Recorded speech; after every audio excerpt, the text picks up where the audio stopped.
the Spirit lifted me up between the earth and the heaven, and brought me in the visions of Elohim to Jerusalem, to the door of the inner gate that looketh toward the north, where was the seat of the image of jealousy, which provoketh to jealousy.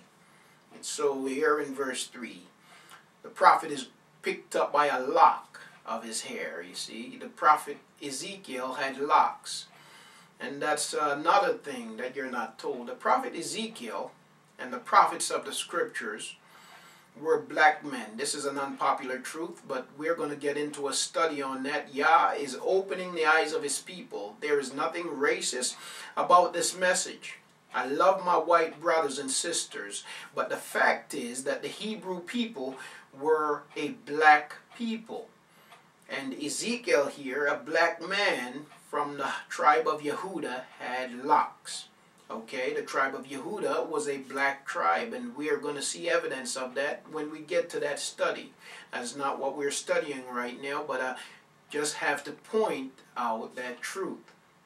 Nothing racist in my statement. I'm simply stating the truth. Every time I talk about this, I'm accused of being racist or some kind of black supremacist. I'm none of the above. I simply declare the truth according to the word of Yah, and it is my prayer that you'll be humble enough to hear it, to heed it, and to accept it. I find that even among blacks, Hebrews, it is difficult for them to accept this truth, and that is because of how we have been conditioned, not because of anybody else's fault, but because of our sins. The scriptures lets us know that it would be this way, and so I exercise patience. And so he's taken up by a lock of his hair. He's lifted up between the earth and the heaven, and he brought the prophet in the vision of Elohim to Jerusalem, to the door of the inner gate that looketh toward the north, where was the seat of the image of jealousy, which provoketh to jealousy. Now, what is this image of jealousy? As we study the scriptures, what we find is that this image of jealousy is the Ashtaroth pole. Today you can find the image of jealousy all over the world, or in cemeteries, just as it was back then. The image of jealousy came from Egypt. Egypt was where it began, and then the Babylonians took it to Babylon, to Rome. And so Rome, which was another offshoot of Babylon, okay, and so they took it there. Now, the image of jealousy is what we call here in America the Washington Monument, the obelisk. And what the obelisk represents, it represents the male reproductive organ. It represents the male reproductive organ. And the people would worship this image of jealousy.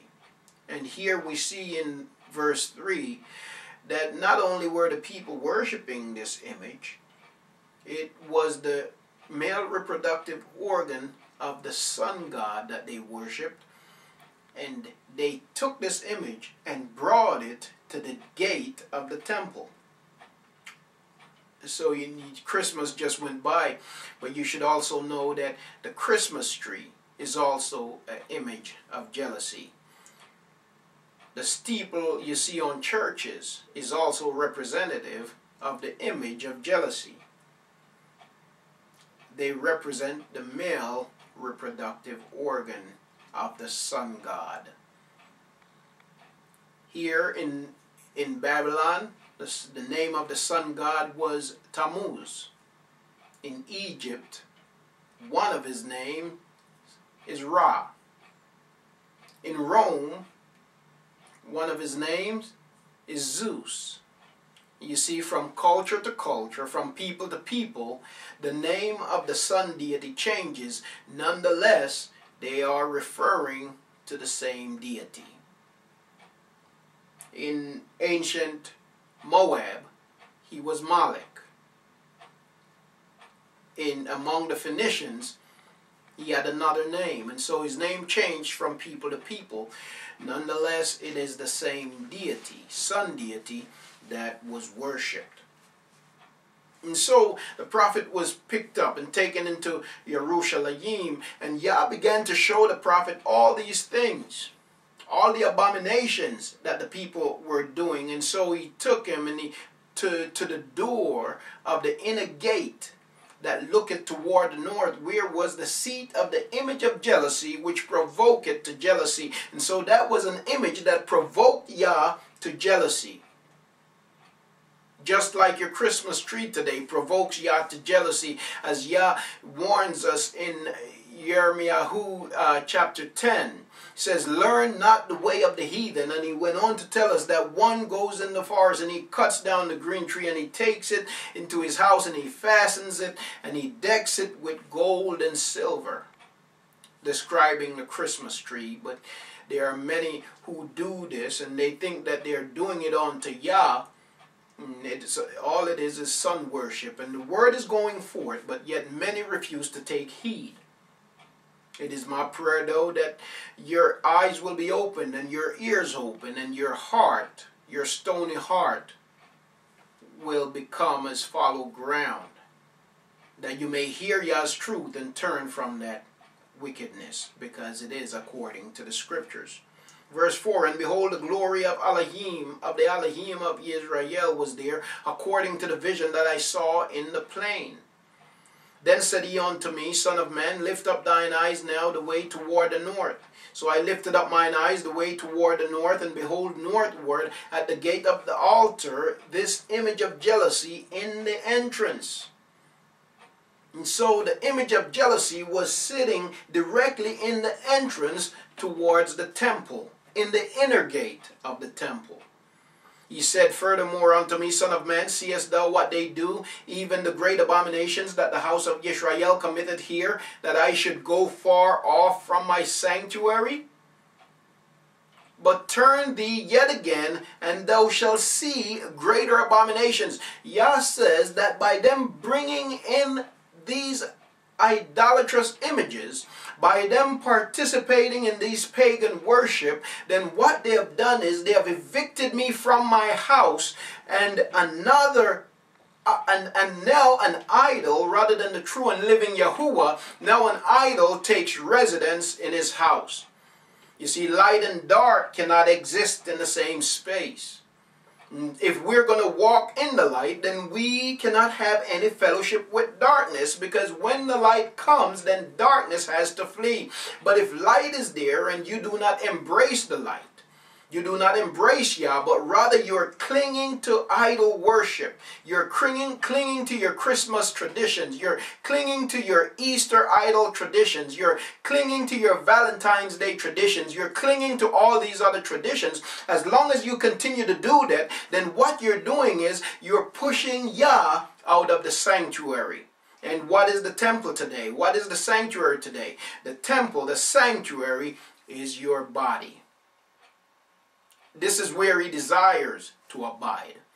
And so while you think that church is where his presence is, and you're running to that building on Sunday morning, and you're singing, clapping, shouting, jumping all over the place, falling on the floor, breaking arms, legs, bumping heads, all that consumes you is an emotional ghost. There is no true Ruach HaKodesh there. There is no true set-apart Spirit of Yah in operation there. But you're being driven by the emotions that comes from your lifeless music, from your spiritless music. It has a spirit, but it is not the spirit of Yah. It is the spirit of Shaitan. And so even the musicians, they feed on your emotions. The pastors feed on your emotions. They are lying to you, leading you astray. You do not obey the commands of Yah. You do not follow the Torah of Yah. You say that his Torah is done away with. Even though the scriptures tells us that if anyone says that Torah is done away, that he has no light in him, Yeshayahu 8:20, Isaiah 8:20, yet you say that Torah is done away with. Scriptures tells us that what the definition of sin is. That sin is the breaking of Torah, the breaking of the law. So if Torah is done away with, then what you're teaching is that sin is done away with, that there is no more sin.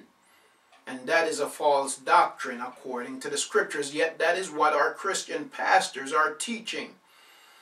And so, from their mouths, you would think that they're walking with the Most High. Perhaps even in the way some of them dress.